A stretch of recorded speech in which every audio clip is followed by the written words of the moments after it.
Hello, this is Cryptolyze. I hope you are well. This Wednesday, December 6, 2023, we meet today to return to crypto news, BTC.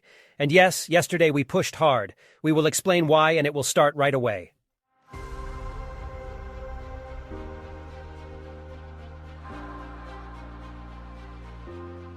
As a reminder, you always have the possibility of having free access to the educational course, which is a 60-hour training course worth €400, which allows you to learn blockchain, crypto, investment, technical analysis, trading, everything to become profitable.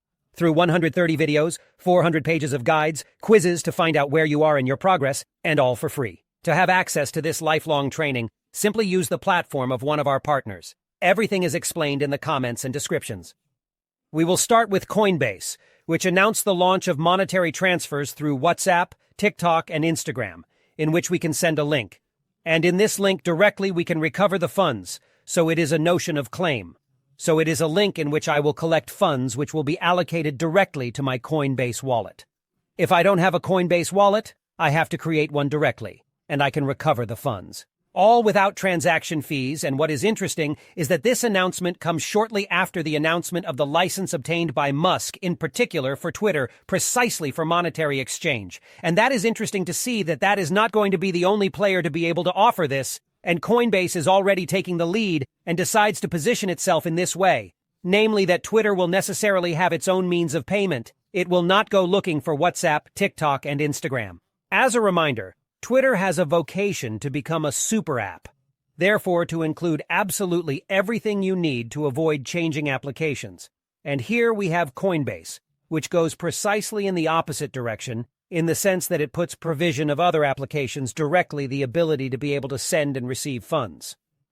Next, we have BlackRock, which received the first 101,000 pre-financing for its ETF. What does it mean? This means that there is someone who directly pledged 1 lakh for the opening of the BTC spot ETF, namely that the share would be 25 here, 25 per share. It would therefore be one of the first investors in the BlackRock ETF. Another thing we learned, still in the same article, and that's interesting, the way in which the pre-funding will be carried out at BlackRock level. I explained to you that there were 2 possibilities. Either it was already done, or it was OTC. In fact, there is a third. Their plan is to borrow BTC to sell them in their ETF, to precisely avoid the increase in price, or in any case the impact on the level of BTC, to prevent it from being too strong. And to know that they have in fact already defined interest rates in relation to taking and borrowing the BTC necessary to be able to meet the needs of the sale of ETFs. So this means that there will be no massive purchase of ETFs in any case as it currently stands. What is interesting to see is that we talk a lot about ETFs, and we have someone who spoke. It is Peter Schiff, who is also known for having announced the collapse in 2008 in this case.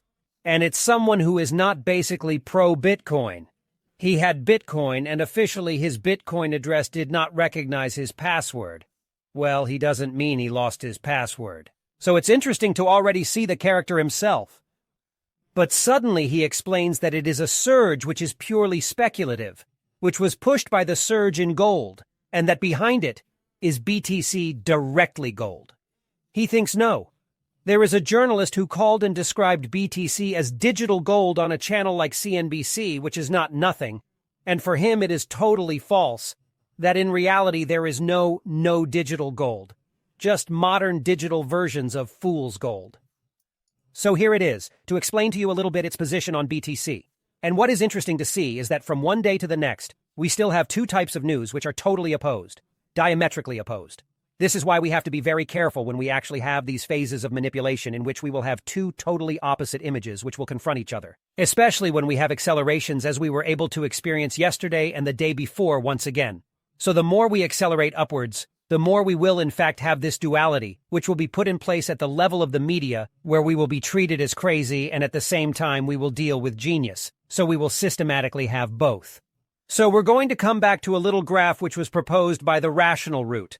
I already talked to you about it quite regularly. It's someone who really specializes in BTC and who specializes in the mathematical modeling of the representation of BTC developments. So in this case, it's just a representation graph to show that in a bear market phase, we will have a descent phase, a landing phase, and then we have a pre-bull run phase, in which we have an acceleration up to 69, which in fact generally marks the end of the bear market and the end of the landing, which is the beginning of the bull run, therefore the pre-bull run. Which is in the process of looking at it, it shows us that systematically we will look for the 69, then we retrace, or in any case we stabilize, and then we accelerate. And here precisely, we are in a phase where we have just touched these 69s. The question to ask is, at some point we will have a phase of lateralization or retracement? Or are we really going to start a bull run when the halving has not passed? Historically, when we look at fractality, we see that we systematically have first halving, second halving, finally second halving, third halving, where we have a lateralization phase during this halving, the following months, the slightly earlier months, and then we have an acceleration. The question will be asked anyway. In any case, everyone is asking the question, is it not too early? Is this really the implementation of a bull run, or is it really the implementation of a buy the rumor, sell the news? Especially since we know that a large part of the movement is carried by perpetual, we will see it in the graphs, and also mainly carried by institutional inflows, which are also in the future. What I like about Rational Root is that we don't have to take a position. It's someone who deploys these mathematical models. It's up to you to make the decision. Reading that you have of it, so it has a multitude of mathematical models that I presented to you in particular in a video from one of the last weekends.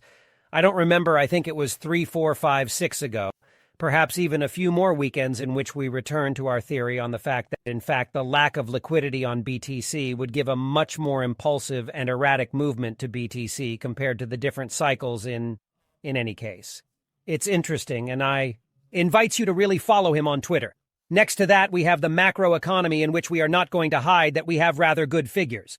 We have the non-manufacturing PMI for November, which amounts to 52.7 versus 52 forecast. So we have gone back above the 50 and we are stabilizing above the 50. And we can clearly see that we have a progression between the previous 56 here. 58, 51, 8, 52, 7. So we have seen a good progression which is underway. We will, in any case, wait for Thursday, December 7th for the weekly unemployment level, but above all, it will be Friday, in which I will really look at two things, the unemployment rates here in November and the average monthly salaries in November, which will allow me to determine whether or not we have a loop that is taking place, which will be wage inflation, and if secondly we have here a stabilization of the unemployment rate, if we manage to stay at 3.9 or even consolidate in. Below 3.9, it would be perfect there. It would really be something which would be very bullish, on the other hand, if we go beyond less 4, 4.1, 4.2, 4.3. There, on the other hand, we will have a really very bearish signal on the establishment of a recession in the USA, and we are going to say that we are really getting closer to the deadline for this recession in terms of the various indicators with the relaxation of American Treasury rates. Over 10 years, which is starting to make the economy breathe a little more. Speaking of the economy, we will necessarily talk about the U.S. economy with the NASDAQ. The NASDAQ is in the process of consolidating above 15,800, which is rather positive. We are in the process of clashing very badly with the 16,000, which is quite normal. We will see, as long as we do not break this top, that means that we will not retrace them further down. So that means that we will have an American economy, which will continue to be fueled thanks to the loop of artificial intelligence, and mainly the big giants of the NASDAQ. And therefore this will imply that we will always have a cycle which will be more or less bullish in terms of the American economy. And therefore we will always continue to push much higher. In any case, we will break some tops, namely, that the S&P 500 has not consolidated above its previous top, while the NASDAQ, yes, and we are not that far from the top here of the NASDAQ AT8 at 16,780. So that means that we could really in a few impulses find ourselves above, namely that the impulses we have already had here, so we know that we are capable of it. These will really be the figures of end of the year. Once again, the end of the year is not auspicious. We know very well that when we arrive the last 2 weeks of December, that's where we're going to have the sell-offs, so that's where we'll have a much greater downward pressure. And then we'll start January. And generally January is much more bullish, depending on the obviously news that we could have. You have the opportunity to have access to my 30 pages guide on investing, on trading, when to enter, when to exit, my different strategies, all for free. It's in the description and comments. 30 pages so you can enjoy the pre-bull run or the bull run depending on where you are. Then we attack on BTC against gold, still a big acceleration. Yesterday's acceleration really confirms us in the strong position of BTC in relation to gold. And we can clearly see the big acceleration that we had therefore already yesterday noon.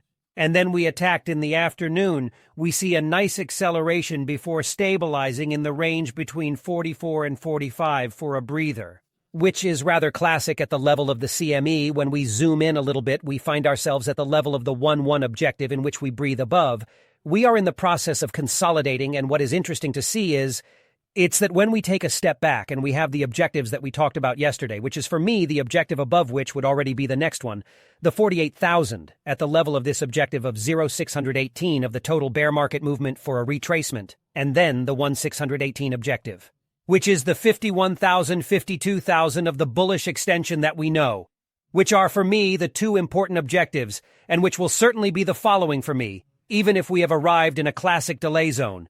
For me, what will interest me will really be the entire market cap in which we have really broken the big resistance, and we are in the process of accelerating very strongly. For me, the next target would be the imbalance which is there, therefore a very acceleration curve. Strong, and this acceleration, when we look at it, it still represents a small part. It represents 23-24, and when we look a little bit, it would represent 21 to reach the target of 53,000. So it would also correspond because that the total market cap represents BTC strongly. When we look at the dominance, we are at 54 of BTC, and therefore that means that there is also everything else which would continue to push, therefore, which would increase the market cap, and therefore which would give precisely this upward acceleration. And so we could very well end our run precisely in the $51, $52, $53,000, which is the final target in any case for me to determine whether or not we are going to be in bull run or not, is that we are in a buy the rumor, sell the news. Once again, the problem with this is that it is imperative to define when it will end.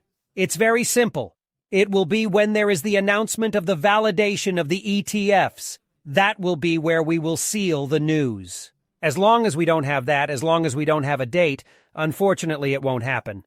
And what's interesting to see is that when we look at the different dates that we could have and what is good is that we were given them recently with the new update in which we talk a lot here about the date which is the most important, which is January 10, 2024, with the validation, the last validation date of ARC21, Share Bitcoin ETF, okay, in which then we have the validation of iShare. So that is to say BlackRock, which will be carried out on January 15, okay, except that BlackRock has yet another date, which is March 15, so it is quite as likely to see a refusal for RK for then that ARK resubmits its ETF request and that we validate it in March, okay?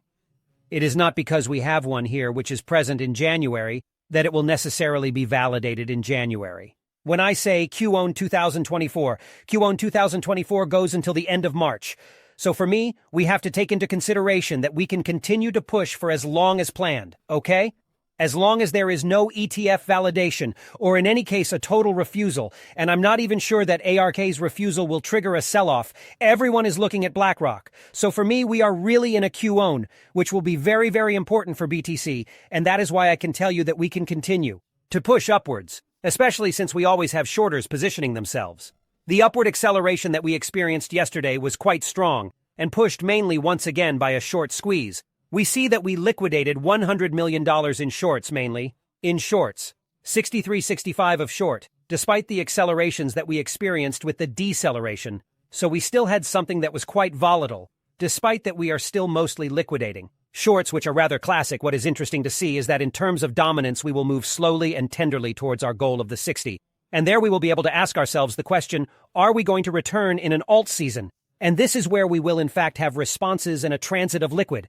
And I am thinking at the level of the different alts. And as long as we do not have lateralization, we will always have an underperformance of the alts by compared to the BTC. And when on the other hand, we will have a lateralization, strong BTC, there we will have an explosion at the level of alties.